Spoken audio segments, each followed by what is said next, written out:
Now I'm going to pair these up with some content that we're going to be using to divide up the navigation on the main page.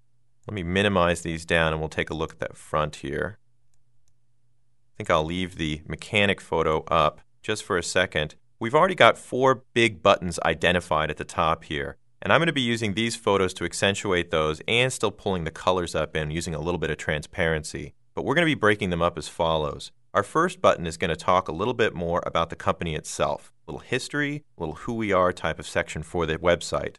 The second one is going to talk about options, and on the web we're going to be listing all the different services that Alien Auto provides. Our third button is going to be a gallery, a little before and after, that shows success stories for all of their clients, and the last one is going to be highlighting the crew.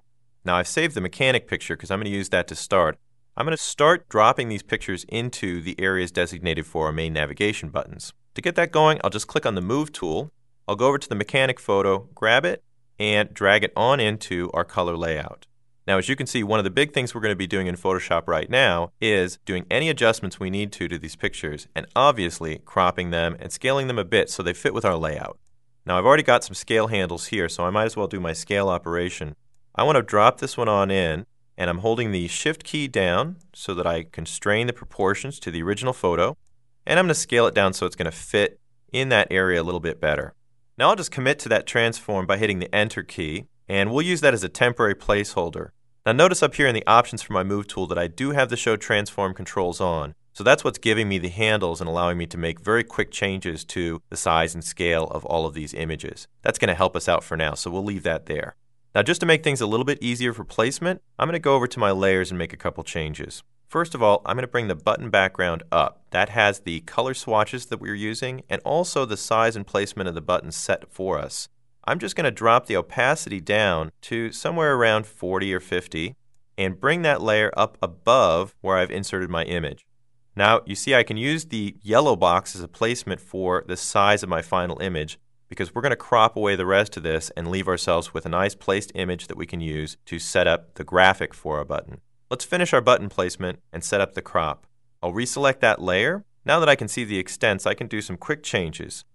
I'm still holding down the Shift key so I can keep the proportions intact, and I'm going to try to keep as much as I can of the mechanic in the picture, so I'm going to scale it down just so it's slightly larger than the yellow rectangle that we're looking for placement. I'll move that around, maybe even nudging it with the arrow keys until I get it exactly where I want for the crop.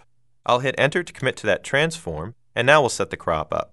Now to accurately set the crop, I'm going to go right back to the button that we have set up in our button backgrounds, and I'm going to use the Marquee tool to very quickly go in and just select the yellow square on the end. Now by switching to that layer, I'm only selecting the yellow pixels even though we can see our image in the background there. I'm going to use a little trick that is very helpful for setting selections. I'm going to hold the Control key down, which switches me back to my Move tool, or the Command key on the Macintosh, and I'm going to use the arrow keys left and right.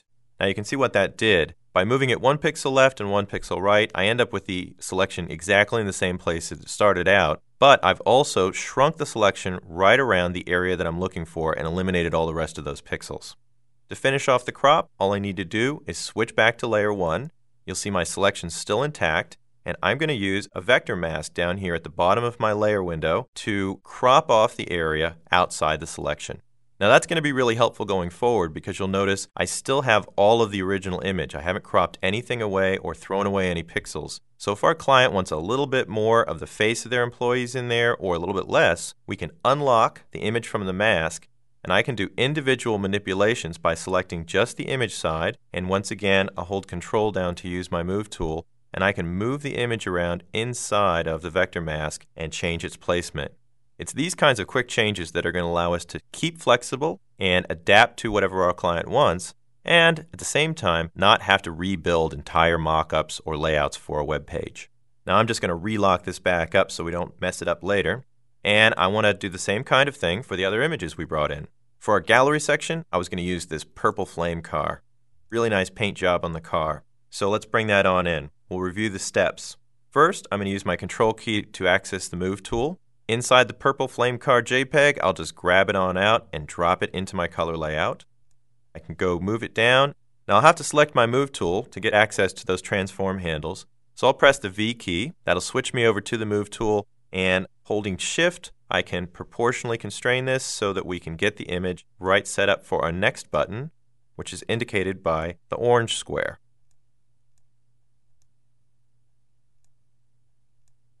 Now I'm going to do the same kind of thing. I want to get as much of the paint job in as I possibly can, so I'm going to scale this image down and pull it down here so we get a nice view of the paint job. I'll commit to those changes by hitting Enter, and I'll go back up to the button background and drag a marquee right around the orange square. We'll use our trick to shrink up the marquee. I'll hold down Control to access the Move tool once again, and I'll just use the arrow keys to move it left and right. You can see it snaps right into place. I can switch over to Layer 2 in the Layer palette and go down to the bottom and add a vector mask around it. We've just got a couple more. Our company options we're going to represent with the red steering wheel. A really nice classy image. I'm going to try to get as much of this dashboard in as we possibly can. So we'll just access our Move tool using the Control key. I'll bring it on in. I'll switch over to the Move tool completely with V, and that'll give us our transform handles. We'll scale this one on in.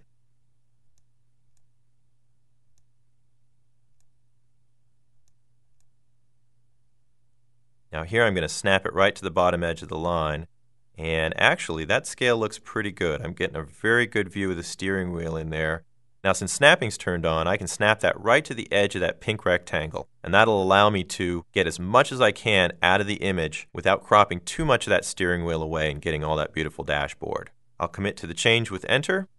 We'll switch over to the button background so that we can marquee select our pink rectangle just as before. I'll tighten it up using my Control key and the arrow keys, and we'll switch to the steering wheel layer and set our vector mask up. Now we've got one more. Here we've got a nice classic car, some good chrome in it. So let's bring that one on in, and we'll set it up over the green square, just like the others. Now I'm just going to minimize this window to get it out of the way. And I'll use V to access the Move tool, scale it in just like before. And this image, I probably don't need to crop away very much at all. Let me scale it just a little bit more. And once again, since snapping's turned on, I can snap it right down to the bottom edge of the green. And over on the side, we'll see if I can snap it to the other green edge. Now, the lines are a little bit too close together, so I'm just going to use my arrow key to pull that right over to the edge of the green rectangle. I'll just scale it down a little bit, right into the boundary. And we've got a little bit of green button left over here on the side. But we're going to be bringing in those branding elements that we created in the last lesson. And I think the flames on the left-hand side are going to blend right into this one very well.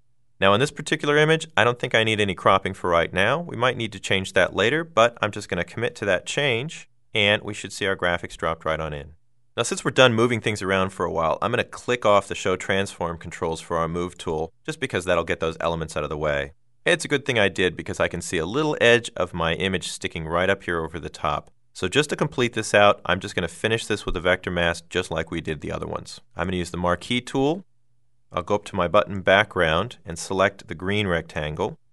We'll use our left-right arrow trick one more time, and we'll just go back to that last layer 4 and set up the vector mask for it. So it'll be cropped nice and tightly right around that area.